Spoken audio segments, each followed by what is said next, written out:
আপনিও কি যুবসাথী প্রকল্পের অনলাইনে আবেদন বা ক্যাম্পে গিয়ে ফর্ম জমা করেছেন? কি কি কারণে আপনাদের ফর্মগুলো বাতিল হতে পারে? কোন কোন ভুলগুলো আপনাদের করা চলবে না? কোন কোন ভুলে বাতিল হতে পারে? এছাড়াও কিন্তু কোন কোন ছোট্টখাটো ভুলের জন্য ফর্ম বাতিল হবে না? সেই বিষয়টাই আমরা আজকের এই ভিডিওতে আলোচনা করব। তো অবশ্যই ভিডিওটি আপনাদের উপকারে আসবে, শেষ পর্যন্ত দেখতে থাকুন। বেশি বেশি করে ভিডিওটা শেয়ার করে দিন, সকলে যাতে জানতে পারে। আর এই ধরনের আপডেটগুলো পাওয়ার জন্য চ্যানেলটিকে সাবস্ক্রাইব করে রাখবেন। ফেসবুক থেকে যারা ভিডিওটি দেখছেন অবশ্যই পেজটি ফলো করে রাখবেন। দেখুন, আমি আপনাদেরকে অফলাইন ফর্মটা দেখিয়ে দিচ্ছি যারা ক্যাম্পে জমা দিয়েছেন, আর যারা অনলাইনে জমা করেছেন তারাও একই জিনিসটা দেখে নেবেন, কারণ অনলাইনেও যা যা পূরণ করতে হচ্ছে আর ক্যাম্পেও সেই ফর্মেও একই অপশন দেওয়া রয়েছে। এবার কি কি কারণে আপনাদের ফর্ম বাতিল হতে পারে আর কোন কোন কারণগুলো জন্য কোনো যেই ভুলগুলো করলে বাতিল হবে না সেগুলো আমি একটু আলোচনা করছি। দেখুন, এখানে উপরেই বাংলা যুবসাথী প্রকল্পের ফর্ম ইংরাজিতে পূরণ করতে হবে বলা রয়েছে। এবার কেউ ধরুন ইংরাজি ক্যাপিটাল লেটারে পূরণ করেছে, কোনো একটা লেটার তার ছোট লেখা হয়ে গেছে, ক্যাপিটালের জায়গায় স্মল লেটার হয়ে গেছে, তাহলে কি তার ফর্মটা বাতিল হবে? একদমই তার বাতিল হবে না। ঠিক আছে, ওটা নিয়ে চিন্তা করবেন না। সরকার টাকা দিতে এসেছে, আপনাদের সামান্য ভুলের জন্য ফর্ম বাতিল করতে আসেনি। এভাবে যদি সামান্য ভুলে আপনাদের ফর্ম বাতিল করে দেয় তাহলে কিন্তু মানে হাফজনেরই নাম বাদ হয়ে যাবে। ঠিক আছে, তো ওটা নিয়ে এত টেনশনের কোনো প্রয়োজন নেই। এবার এই জায়গাটায় যে কালার পার্সন হবে ছবি চেটাতে হবে, অনেকেই ছবি চিটিয়েছেন কিন্তু এই যে সই করতে বলেছিল সই করেননি, তার জন্য কি ফর্ম বাতিল হবে? না, একদমই বাতিল আপনাদের হবে না। ওটা নিয়েও টেনশন করার কোনো কারণ নেই। যারা সই করেননি তাদেরও বাতিল হবে না, যারা সই করেছেন তাদেরও বাতিল হবে না। বোঝাতে পেরেছি?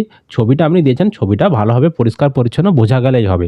ঠিক আছে, তারপরে দেখুন বাংলা যুবসাথী প্রকল্পের আবেদনপত্র। এখানে এবার দুয়ারে সরকার রেজিস্ট্রেশন নম্বর, অনেক ক্যাম্পে কি হচ্ছে রেজিস্ট্রেশন নাম্বার তারা লিখছে না, না লিখেই ফর্ম জমা নিয়ে নিচ্ছে। তাহলে কি আপনাদের ফর্ম বাতিল হবে? না, সেক্ষেত্রেও ফর্ম বাতিল হবে না, কারণ আপনাদের বিডিও অফিস সেটা ম্যানেজ করে নেবে।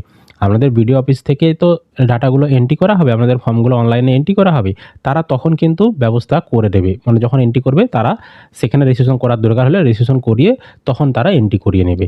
বোঝাতে পেরেছি? যাদের রেজিস্ট্রেশন নাম্বার লেখা নেই তাদেরও চিন্তা করার কিছু নেই। তবে যারা ফর্ম জমা করবেন পরবর্তী সময়ে তারা অবশ্যই খেয়াল রাখবেন, আমি যেই ভুলগুলো বলছি এই ভুলগুলো কিন্তু অবশ্যই করবেন না। আপনারা অবশ্যই রেজিস্ট্রেশন নাম্বারটা যেমন লেখা থাকে সেই চেষ্টাটাই করবেন। তারপর আধার কার্ডের নম্বর, এই জিনিসটা খুবই গুরুত্বপূর্ণ। এই জিনিসটা যদি আপনি ভুল তুলেন সেক্ষেত্রে কিন্তু নাম বাতিলের সম্ভাবনা থাকছে। এই আধার কার্ডের ভুলে কোনো মাপ করা যাবে না। আধার কার্ড সঠিক লিখলে কোনো সমস্যা নেই, ভুল লিখলে কিন্তু নাম বাদ যেতে পারে। তবে আবার একটা বিষয় আলোচনা করছি, যাদের নাম বাদ যাবে তাদেরকে যে আর কোনো সুযোগ দেওয়া হবে না সেটা কিন্তু নয়। আপনি আধার কার্ড ভুল দিয়ে দিয়েছেন, আপনাদের একটা আলাদা লিস্ট তৈরি করা হবে, যাদের যাদের নাম ভুল রয়েছে বা যাদের যাদের ভুল ফর্ম ফিল আপ হয়েছে তাদেরকে প্রয়োজন হলে আপনাদেরকে ফোন করে ডাকতে পারে, ডকুমেন্টস নিয়ে যেতে বলতে পারে, অরিজিনাল নিয়ে দেখা করতে পারে। তারা তখন বিডিও অফিস থেকে এডিট যেটা সেটা করে দিতে পারবে যাদের এরকম ভুল হয়ে যাবে। ঠিক আছে, বোঝাতে পেরেছি? তো এত টেনশন নেওয়ার কোনো দরকার নেই যদি আপনার ভুল হয়ে গিয়েও থেকে থাকে। তারপরে দেখুন এখানে বেনিফিশিয়ারি নেম, উপভোক্তার নাম মাধ্যমিক বা সমমানের পরীক্ষা অনুযায়ী। এখানে মাধ্যমিকের যে অ্যাডমিট কার্ডে যে নামটা রয়েছে সেই নামটাই লিখতে হবে। অনেকে কিন্তু কি করছে, আধার কার্ড অনুযায়ী লিখে দিচ্ছে, তাহলে তাদের ফর্ম কি বাতিল হবে? দেখুন, তাদের ক্ষেত্রেও ফর্ম বাতিল না হবার চান্সটাই বেশি, কারণ আপনি যখন এই ফর্মের সঙ্গে জেরক্সগুলো দিচ্ছেন সেখানে আধার কার্ডের জেরক্সও দিচ্ছেন, তো তার সাথে সাথে মাধ্যমিকের অ্যাডমিট কার্ডেরও জেরক্স দিচ্ছেন, তাই আধিকারিকরা বুঝে যাবে যে আপনার নামটা আধার কার্ডে রয়েছে তাই আপনি সেরকম দিয়েছেন, এর জন্য ফর্ম বাতিল হয়ে যাবে, সেরকমটা চিন্তা করার কিছু নেই। আর যদি কোনো সমস্যা থাকে সেক্ষেত্রে আধিকারিকরা তারা সেটা এডিট করে দেবে বা ঠিক করে দেবে, বা প্রয়োজন হলে আপনাকে বিডিও অফিসে ডাকতেও পারে, তখন আপনি অরিজিনাল নিয়ে গেলে তারা সেটা ঠিকও করে দেবে। এবার এখানে মোবাইল নাম্বার, অনেকে ব্যাঙ্ক অ্যাকাউন্ট লিঙ্কযুক্ত মোবাইল নাম্বার দিয়েছেন, এখানে সেটাই দিতে বলেছে। ব্যাঙ্ক অ্যাকাউন্টে যে মোবাইল নাম্বার লিঙ্ক রয়েছে, অনেকে আবার আধার কার্ডে যে মোবাইল নাম্বার লিঙ্ক রয়েছে সেটা দিয়েছে। ব্যাঙ্কে যেটা রয়েছে আলাদা আর আধারে যেটা রয়েছে আলাদা আলাদা মোবাইল নাম্বার। সেক্ষেত্রে এখানে যেটা ব্যাঙ্ক অ্যাকাউন্ট যুক্ত মোবাইল নাম্বার দিতে বলেছিল সেটা না দিয়ে আপনি আধার কার্ডটা দিয়েছেন, সেক্ষেত্রে কি ফর্ম বাতিল হবে? না, সেক্ষেত্রেও ফর্ম বাতিল হবে না, এর সঙ্গে কোনো সম্পর্ক নেই ফর্ম বাতিল হওয়ার। বুঝতে পেরেছি? ইমেল আইডি অনেকেই দেয়নি, ফর্ম কি বাতিল হবে? না, ফর্ম বাতিল হবে না, কোনো সমস্যা নেই। ইমেল আইডি যদি থাকে দিতে বলেছিল, অনেকে ইমেল আইডি বলছেন আমি বড় হাতের লিখে দিয়েছি, তাহলে কি আমার ফর্ম বাতিল হবে?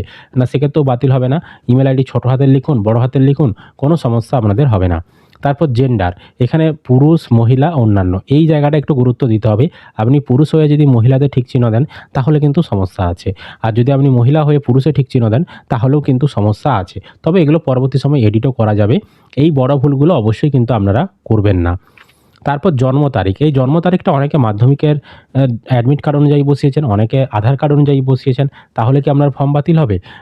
আপনি ভুল করে ফেলেছেন, আধার কার্ডে একরকম ছিল, আপনার মাধ্যমিকের অ্যাডমিট কার্ডে অন্যরকম ছিল, না, সেক্ষেত্রেও আপনার ফর্ম কিন্তু বাতিল হবে না। তবে এখানে সবসময় জন্ম তারিখটা, যেহেতু এখানে কোনো মেনশন করা নেই, আপনি আধার কার্ড অনুযায়ীও লিখতে পারেন, আবার আপনার মাধ্যমিকের যে অ্যাডমিট কার্ড সেই অনুযায়ীও লিখতে পারেন। এখানে যেহেতু কোনো মেনশন করা নেই, নামের ক্ষেত্রে মেনশন করা হয়েছিল যে মাধ্যমিকের অ্যাডমিট কার্ড অনুযায়ী লিখতে বা মাধ্যমিক পরীক্ষা অনুযায়ী, কিন্তু এখানে কোনো মেনশন করা নেই। সেক্ষেত্রে আপনি আধার কার্ড অনুযায়ীও লিখতে পারেন, আবার মাধ্যমিকের অ্যাডমিট কার্ড অনুযায়ী লিখতে পারেন। তারপর এই বয়সটা খুবই গুরুত্বপূর্ণ। 1/4/2026 তারিখ অনুযায়ী আপনার বয়স কত হচ্ছে, এখানে ন্যূনতম 21 বছর হতে হবে। অনেকে চালাকি করে তার 21 বছর হয়নি, সে 21 বছর লিখে দিচ্ছে, তাদেরগুলো 100% বাতিল হবে, একদম 100%। তাদের ক্ষেত্রে কোনো মাপ, কোনো মানে এডিটের বলুন, কোনো মাপ করার জায়গা নেই।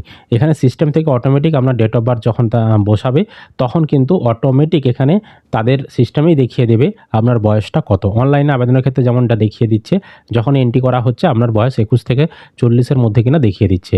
তো এই জায়গাটাই যারা সঠিক দেবেন না, যাদের বয়স হচ্ছে না, তাদের কিন্তু ফর্ম রিজেক্ট হবে। আর যাদের ইচ্ছাকৃতভাবে বয়স হয়নি, এখানে জন্ম তারিখ যারা ইচ্ছাকৃতভাবে বেশি দিয়ে দিচ্ছেন, 21 বছর করানোর জন্য, তাদেরও কিন্তু ফর্ম বাতিল হবে। তারপর বাবার নাম, মায়ের নাম, স্বামী বা স্ত্রীর নাম, এগুলো যখন আপনি লিখছেন, এখানে যদি কোনো বানান আপনি ভুল লিখে থাকেন, বা ছোটো হাতের বড় হাতের যদি কম্বিনেশন করে আপনি লিখে দেন, বড় হাতে লিখতে বলেছিল ছোটো হাতে লিখে দিয়েছেন, তাহলে কি আপনাদের ফর্ম বাতিল হবে? অ্যাডমিট কার্ডে একরকম বাবার নাম রয়েছে, আধার কার্ডে একরকম বাবার নাম রয়েছে, তো সেক্ষেত্রে কি আপনি ধরুন এখানে আধার কার্ড অনুযায়ী লিখেছেন, কিন্তু আপনার অ্যাডমিট কার্ডে অন্যরকম ছিল, তাহলে কি ফর্ম বাতিল হবে না? তা ক্ষেত্রেও আপনাদের ফর্ম বাতিল কিন্তু হবে না। ঠিক আছে? তারপর এখানে কাস্ট, যাদের কাস্ট সার্টিফিকেট নেই, তারা অবশ্যই কিন্তু জেনারেল হিসাবেই আবেদন করবেন। আর যাদের কাস্ট সার্টিফিকেট রয়েছে, তারা এসসি না এসটি ওবিসি যেই কাস্ট সার্টিফিকেটের অন্তর্গত হবেন সেটা সিলেক্ট করবেন। এবার অনেকে সিলেক্ট করেছেন, দিয়ে কাস্ট সার্টিফিকেটের নাম্বার লিখতে ভুলে গেছেন, অথচ আপনি কাস্ট সার্টিফিকেটের জেরক্স দিয়েছেন, তাহলে কি আপনাদের ফর্ম বাতিল হবে? না, সেক্ষেত্রেও কিন্তু ফর্ম আপনাদের বাতিল হবে না। তারপর এই যে বৈবাহিক অবস্থা, আপনি বিবাহিত না অবিবাহিত, যেটা আপনার ক্ষেত্রে হবে সেটা লিখতে হবে। তারপর কন্ট্যাক্ট ডিটেলসে এই যে বাড়ির নাম্বার, এই বাড়ির নাম্বারটা গ্রামে যারা বসবাস করে তারা অনেকেই বুঝতে পারছেন না কী লিখবো, অনেকে তাদের ইচ্ছা মতো একটা নাম্বার লিখে দিয়ে চলে এসেছে, তাদের কি ফর্ম বাতিল হবে না? তাদেরও ফর্ম বাতিল হবে না। এই বাড়ির নাম্বারটা মূলত আপনাদের যে ভোটার কার্ডের লিস্ট, সেখানে যে নাম্বারটা লেখা রয়েছে, ভোটার কার্ডের লিস্ট ডাউনলোড করলে আপনার ভোটার কার্ডের ঘরে সেই নাম্বারটা লিখতে হবে। তো এখানে যারা সেই নাম্বারটা লেখেননি, তাদেরও ফর্ম কিন্তু বাতিল হবে না। বোঝাতে পেরেছি? তারপর এখানে আপনি কোন গ্রাম পঞ্চায়েতের আন্ডারে পড়ছেন, তারপর ব্লকের নাম, পুলিশ স্টেশন, এগুলো কিন্তু অবশ্যই সঠিক আপনাকে পূরণ করতে হবে। আপনি এক ব্লকের বাসিন্দা অন্য ব্লকের যদি আপনি দিয়ে দেন, সেক্ষেত্রে কিন্তু নামটা অন্য ব্লকের আন্ডারে এন্ট্রি হয়ে যাবে। সেক্ষেত্রে কিন্তু পরবর্তী সময়ে এডিট করাতে হতে পারে, সমস্যা হতে পারে। তাছাড়া অন্য কোনো সমস্যা এই কন্ট্যাক্ট ডিটেলসে আপনাদের হবে না। তারপর নিচে আছে, এই জায়গাটা খুবই গুরুত্বপূর্ণ, মাধ্যমিকের যে রোল নাম্বার লিখতে বলেছিল বর্ষ, এই জায়গাটা রোল নাম্বার যদি আপনি ভুল লেখেন, সেক্ষেত্রে কিন্তু একটু সমস্যা হতে পারে। তবে যেহেতু আপনি জেরক্স দিচ্ছেন, সেখান থেকে আধিকারিকরা চাইলে সঠিকটা তারা এখানে হয়তো কেটে, পেন থ্রু কেটে সঠিকটাও লিখে দিতে পারে, সেরকম যদি ডাটা এন্ট্রি অপারেটর হয় আমি বলছি। আর যদি সেরকম না হয়, আপনি যা লিখেছেন সেটাই লিখে দিল, এবার ভেরিফিকেশনের সময় কিন্তু যখন ম্যাচ খাবে না প্রকৃত আপনার অ্যাডমিট কার্ডের সঙ্গে, তখন কিন্তু রিজেক্ট হয়ে যেতে পারে। তবে রিজেক্ট হলেও আমি আগেই বলেছি, এডিট করার সুযোগ আপনাদেরকে বিডিও অফিস দেবে, আপনাকে অরিজিনাল নিয়ে ডাকতে পারে, তখন কিন্তু আপনার এডিটটা করে দিতেও পারে। তাই অবশ্যই রোলটা, নাম্বারটা এবং ইয়ারটা, এটা মাধ্যমিকের অ্যাডমিট কার্ড অনুযায়ী সঠিকভাবে লিখবেন।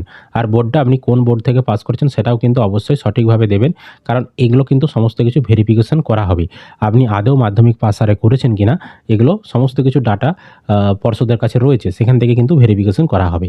শিক্ষাগত যোগ্যতা সর্বোচ্চ, এই জায়গাটায় আপনি উচ্চ মাধ্যমিক দিয়েছেন, কেউ আরও উচ্চতর হায়ার সেকেন্ডারি, পোস্ট গ্র্যাজুয়েট দিয়েছেন, তাদের ক্ষেত্রে কি কোনো সমস্যা হবে না? তাদের ক্ষেত্রে কোনো সমস্যা হবে না। আপনি তাদের সার্টিফিকেট যদি নাও দিয়ে থাকেন ফর্ম পূরণের সময়, সেক্ষেত্রেও কিন্তু কোনো সমস্যা হবে না। আপনি এখানে উচ্চ মাধ্যমিক দিয়েছেন কিন্তু উচ্চ মাধ্যমিকের কোনো প্রমাণ দেননি, সেক্ষেত্রে কি আপনার ফর্ম রিজেক্ট হয়ে যাবে না? সেক্ষেত্রে কোনো রিজেক্ট কিন্তু হবে না। তারপর এই বর্তমান পেশা, প্রেজেন্ট অকুপেশনে, এখানে অনেকে স্টুডেন্ট লিখেছে, অনেকে সেলফ এমপ্লয়েড লিখেছে, অনেকে আনএমপ্লয়েড লিখেছে। তো এখানে তাহলে সঠিকটা কী লিখতে হবে? দেখুন, সঠিকটা কী লিখতে হবে কিচ্ছু বলেনি, শুধু বলেছে যে আপনি যে নিয়মে বলেছে যে আপনাকে বেকার হতে হবে, কোনো কাজ করা চলবে মানে আপনি কোনো কাজ করেন না, সেরকমটা হতে হবে। তো এখানে যদি কেউ সেলফ এমপ্লয়েড লেখে, তারও বাতিল হবে না, কেউ স্টুডেন্ট লিখলে তারও ফর্ম বাতিল হবে না। ঠিক আছে? আর আনএমপ্লয়েড লিখলেও কিন্তু কারো ফর্ম কিন্তু এখানে বাতিল হবে না, মনে রাখবেন। এই জিনিসটা খুবই গুরুত্বপূর্ণ। ব্যাঙ্ক অ্যাকাউন্ট আধার কার্ডের সঙ্গে সংযুক্ত, আধার কার্ডে যে ব্যাঙ্ক অ্যাকাউন্টটা লিঙ্ক রয়েছে ডিবিটি লিঙ্ক, সেই ব্যাঙ্ক অ্যাকাউন্টটা এখানে দিতে হবে। এখানে ব্যাঙ্কের নাম, ব্রাঞ্চের নাম, অ্যাকাউন্ট নাম্বার, আইএফএসসি কোড এগুলো সঠিক দিতে হবে। আর আপনার ব্যাঙ্কের যে নামটা দেবেন আর আধার কার্ডের যে নাম সেটা সবসময় এক হতে হবে, নইলে কিন্তু ভেরিফিকেশনের সময় সমস্যা হবে। যেমন এখন লক্ষ্মীর ভাণ্ডারের ক্ষেত্রে দেখবেন নাম ভেরিফিকেশনের সমস্যা হচ্ছে, নামে একরকম ব্যাঙ্কে একরকম নাম রয়েছে, আধার কার্ডে একরকম নাম রয়েছে বা ভোটার কার্ডে একরকম নাম রয়েছে, সেক্ষেত্রে কিন্তু ভেরিফিকেশন করতে সমস্যা হচ্ছে। তাই নামটা সবসময় সঠিক যেমন থাকে, কারো যদি ব্যাংকের নাম ভুল থাকে অবশ্যই ভুলটা আপনারা কারেকশন করে নেবেন। আর অ্যাকাউন্ট নাম্বারটাও সঠিক দেবেন, নইলে কিন্তু অন্যের অ্যাকাউন্টে টাকা চলে যেতে পারে, ভেরিফিকেশন কিন্তু নাও হতে পারে। তারপর এই জায়গাটায় অন্য কোনো সরকারি সাহায্য পান কিনা রাজ্য সরকার প্রদত্ত শিক্ষাগত সুবিধা বা বৃত্তি ছাড়া। তো এই জায়গাটায় অনেকেই, ধরুন আপনি কোনো একটা প্রকল্পের সুবিধা পাচ্ছেন, লক্ষ্মীর ভাণ্ডার পান বা অন্য কোনো প্রকল্পের সুবিধা পান, দিয়ে আপনি ইচ্ছাকৃতভাবে এখানে না লিখে দিয়েছেন, তাহলে কি আপনার ফর্ম বাতিল হবে? না, সেক্ষেত্রে আপনার ফর্ম বাতিল হবে না, কিন্তু সরকার যখন যাচাই করবে যদি দেখতে পায় আপনি অন্য কোনো প্রকল্পের সুবিধা পাচ্ছেন তখন এমনিতেই রিজেক্ট করবে। ঠিক আছে, আপনার ফর্ম পূরণের জন্য রিজেক্ট করবে না। আপনি যতই এখানে না লিখুন না কেন, তারা কিন্তু ভেরিফিকেশনটা করবেই। ঠিক আছে, আপনার কথায় বিশ্বাস কিন্তু করবে না। আপনি না লিখলেও ভেরিফিকেশন করবে, হ্যাঁ লিখলেও ভেরিফিকেশন করবে। আপনার আধার কার্ড দিয়ে আপনি কোনো টাকা পান কি পান না সেটা চেক করবে। সুতরাং এই জায়গাটায় হ্যাঁ বা নায় যদি কেউ ভুল করে থাকে তার জন্য খুব একটা সমস্যা আপনাদের হবে না। আর এখানেও আপনি কোনো কিছু লিখেননি, আপনি কোনো প্রকল্পের টাকা পান অথচ এখানে লিখেননি, সেক্ষেত্রে কি ফর্ম বাতিল হবে? না, সেক্ষেত্রেও ফর্ম বাতিল হওয়ার সম্ভাবনা নেই। তবে বললাম যাচাই করা হবে, যাচাইয়ের পর যদি দেখা যায় যে আপনি সত্যিই কোনো প্রকল্পের টাকা পাচ্ছেন, ধরুন লক্ষ্মীর ভাণ্ডারের টাকা পাচ্ছেন বা বিধবা ভাতার টাকা পাচ্ছেন বা প্রতিবন্ধী ভাতার টাকা পাচ্ছেন বা যুবশ্রীর টাকা পাচ্ছেন, সেক্ষেত্রে কিন্তু আপনার ফর্ম রিজেক্ট হবে। তারপরে এই যে ডকুমেন্টসগুলো অবশ্যই জেরক্স আপনাদেরকে দিতে বলেছে। এবার অনেকে বলছে আমি জেরক্সে সই করতে ভুলে গেছি, তাহলে কি আপনার ফর্ম বাতিল হবে? না, সেক্ষেত্রেও কিন্তু ফর্ম বাতিল হবে না। বুঝতে পেরেছি, আপনি ডকুমেন্টস দিচ্ছেন, ডকুমেন্টসগুলো যারা যাচাই করবে, আপনি সই করতে ভুলে গেছেন এর জন্য ফর্ম কিন্তু বাতিল হবে না। তারপর নিচে এখানে সই করতে হবে, আবেদনকারীকে সই করতে হবে এখানে, তারপর ডেট যেদিনে ফর্ম জমা করবেন সেদিনের তারিখটা বসাবেন। আর নিচে এখানে অবশ্যই কিন্তু যখন আপনি রিসিভ কপিটা নেবেন, এখানে যেমন রিসিভ কপির যে নাম্বার, দুয়ারে সরকার রেজিস্ট্রেশন নাম্বার, সেটা যেমন অবশ্যই থাকে। এটাই আপনার কাছে প্রমাণ একমাত্র যে আপনি ফর্মটা জমা দিয়েছেন। শুধু খালি আপনারা নিয়ে চলে আসবেন না। অনেক ক্যাম্পে দেখা যাচ্ছে রেজিস্ট্রেশন নাম্বার লিখেনি, এমনি খালি দিয়ে দিচ্ছে। তো সেক্ষেত্রেও যে আপনার ফর্ম রিজেক্ট হয়ে যাবে সেটা কিন্তু কথা নয়। সেটা আপনাদের ভিডিও থেকে যেহেতু করাচ্ছে সেক্ষেত্রে কোনো সমস্যা হবে না। তবে চেষ্টা করবেন এখানে রেজিস্ট্রেশন নাম্বারটা যেমন আপনাদের লেখা থাকে। বোঝাতে পেরেছি আপনাদেরকে? সুতরাং চিন্তা করার কিছু নেই। ফর্ম রিজেক্ট যদিও হয়, বড় ভুলের জন্য হবে, ছোটোখাটো ভুলের জন্য একদমই হবে না। আর যদি কারো ভুলও হয়ে গিয়ে থাকে, যদি আপনি যোগ্য হন, সেক্ষেত্রে এডিটের অপশান আপনাকে বিডিও অফিসে গিয়ে সেই এডিটটা করিয়ে নিয়ে আসতে হবে। সেটা পরবর্তী সময়ে দেবে, যখন নাম এন্ট্রির পর যাচাই হবে তখন কাদের নাম রিজেক্ট হচ্ছে তাদের একটা লিস্ট তৈরি হবে, এবং যাদের রিজেক্ট হবে তাদেরকে কিন্তু তখন বিডিও অফিস থেকে ফোন করেও ডাকা হতে পারে, অরিজিনাল নিয়ে যেতে হতেও বলতে পারে, দিয়ে সেখানে কিন্তু আপনার এডিট করে সংশোধন করারও জায়গা থাকবে। সুতরাং এটা নিয়ে এত টেনশন করার দরকার নেই। সরকার আপনাদেরকে টাকা দেওয়ার জন্যই প্রকল্প চালু করেছে। আপনারা টাকা পাবেন যদি আপনি যোগ্য হয়ে থাকেন। বুঝতে পেরেছি? তো এই ছিল আজকে ছোট্ট আপডেট। যদি ভিডিওটি ভালো লেগে থাকে অবশ্যই লাইক করবেন, বেশি করে বন্ধুদেরকে ভিডিওটা শেয়ার করে দেবেন। আর এই ধরনের আপডেট পেতে চ্যানেলটিকে অবশ্যই সাবস্ক্রাইব করে রাখতে ভুলবেন না।